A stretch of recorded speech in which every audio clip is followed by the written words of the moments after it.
secara kuantitas di Indonesia ini lebih banyak orang Islam masuk Kristen ketimbang orang Kristen masuk Islam.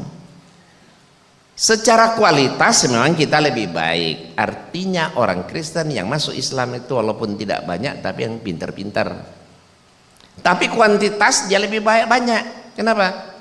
Ya kenapa? Banyak yang bodoh-bodoh ini yang masuk ke Kristen kan, tapi tidak boleh dibiarkan. Kenapa? Kalau kuantitas jumlah dia lebih banyak, nanti Kristen tuh naik populasinya, Islam turun, akhirnya satu saat 50-50. Jadi ini perbandingan terbalik. Di luar negeri, Eropa, Amerika dan negara barat lainnya itu justru perkembangan Islam amat sangat luar biasa. Sementara Indonesia termasuk negara di dunia yang paling berhasil mereka lakukan kristenisasi. Jadi kalau tidak diantisipasi, satu saat Indonesia nanti jadi mayoritas Kristen, Eropa, Amerika jadi mayoritas Islam, ya kan? Ini sangat mungkin. Banyak bukti-bukti kan, di Spanyol dulu mayoritas Muslim, sekarang habis mayoritas Kristen. Dulu di Filipina 90% Muslim abad 16, sekarang tinggal 10% aja nggak ada loh. Habis itu tinggal di Pulau Mindanao masih dikejar-kejar, dia bilang teroris dan sebagainya. Indonesia ya, tahun 1950 Indonesia itu 99% Muslim. Tahun 98 era kejatuhan Pak Harto, Indonesia tinggal 89% Muslim. Sekarang era reformasi ya, Muslim di Indonesia tinggal lebih kurang 73% loh. Banyak orang nggak percaya, oh nggak mungkin katanya. Lihat ya, banyak majlis-majlis taklim bermunculan, banyak hijaber bermunculan. Ya betul, tapi yang mereka nilai, mereka lihat itu di perkotaan. Sementara kristenisasi ini terjadi di pedesaan, di pedalaman, ya kan? Banyak sekali di kampung-kampung Jawa Tengah itu dulu mayoritas Islam jadi mayoritas Kristen.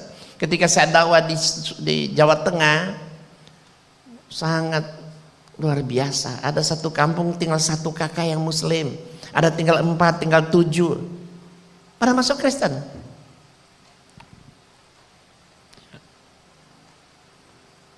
Ya kenapa ini hal ini terjadi? Ya. Apa yang menyebabkan pemurtadan begitu hebat terjadi? Ya karena intinya sebenarnya satu, karena umat Islam tidak mau menjadikan Quran sebagai satu-satunya petunjuk gitu kan. Padahal Allah turunkan Al-Quran pada bulan Ramadan, ya kan? Syahr Ramadan allazi unzila fil Quran hudal linnasi wa bainati minal huda wal furqan. Al-Quran diturunkan pada bulan Ramadan di malam Lailatul Qadar. Inna anzalnahu fi Lailatul Qadar. Diturunkan pada bulan Ramadan di malam Lailatul Qadar, dikawal malaikat kan. Untuk apa? Dijadikan petunjuk bagi manusia. Berapa persen umat Islam yang mau menjadikan Quran sebagai petunjuk? Sangat sedikit sekali. Kalau umat Islam baca Quran paham artinya, itu jangankan murtad, berbuat dosa kecil aja kita mikir sebenarnya.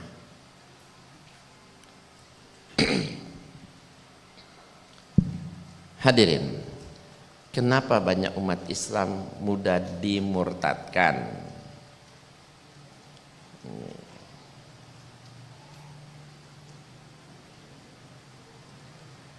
Nah, ini satu contoh saya bilang tadi kan, ketika saya dakwah di Jawa Tengah, ya di Kampung Butukido, Kecamatan Tenganan, Kabupaten Semarang, tinggal 4 kakak yang Muslim. Gunung Merbau, Surojadi, Desa Wonolelo, Kecamatan Sawangan, tinggal 7 kakak yang Muslim. Kecamatan Dukun, Kabupaten Magelang, tinggal satu kakak yang muslim, bahkan dia datang sendiri ke depan saya. Pak, tinggal saya sendiri yang muslim, semua sudah masuk Kristen di kampung saya. Itu pun saya mau dikasih uang 20 juta loh, kalau saya ambil habis. Jawa Barat, Kertajaya 350 orang murtad, Sindang Jaya 1185, Sindang Sari 1050, Desa Cikembar sampai Gunung Halu, ini orang Sunda, semua sudah masuk Kristen. Di kota Solo, di tengah kota Solo, kampung Jebres ada 11 RT, 2 RT sudah Kristen semua, padahal dulu semua Islam. Nah ini baru salah satu contoh kecil, beberapa contoh kecil, sementara Kristenisasi ini terjadi di seluruh Indonesia. Pulau Jawa aja mereka berhasil melakukan Kristenisasi itu dalam jangka waktu beberapa puluh tahun. Indonesia bisa 50-50. Karena rencana Kristenisasi ini tahun 2030 itu Indonesia harus 50-50, ya kan? 2030 kan tinggal berapa? 13 tahun. Ya mungkin saja tidak tercapai, tetapi jangan-jangan tadi 73 tinggal 63%, turun-turun terus, ini berbahaya. Apa yang terjadi kalau sampai mereka mayoritas? Lihat di Ambon, terbantai kita, sedang sholat id diserang pakai tombak, pakai kelewang, kita cuma bawa sejarah mukena, bagaimana banyak yang mati. Poso, ya, anak-anak pesantren itu dipotong kayak ayam, dibunuh-bunuh semua. Kenapa? Karena mereka mayoritas. Tolikara sedang sholat id kan, diserang, dibubarin, bahkan masjidnya dibakar. Kenapa begitu? Karena mereka mayoritas, ya kan? Jadi di mana ada mereka mayoritas itu tidak ada toleransi. Toleransi cuma slogan, klise, bahasa-bahasa klise. Sekarang mereka bilang oh toleransi, rukun, damai. Iya, karena mereka minoritas di sini.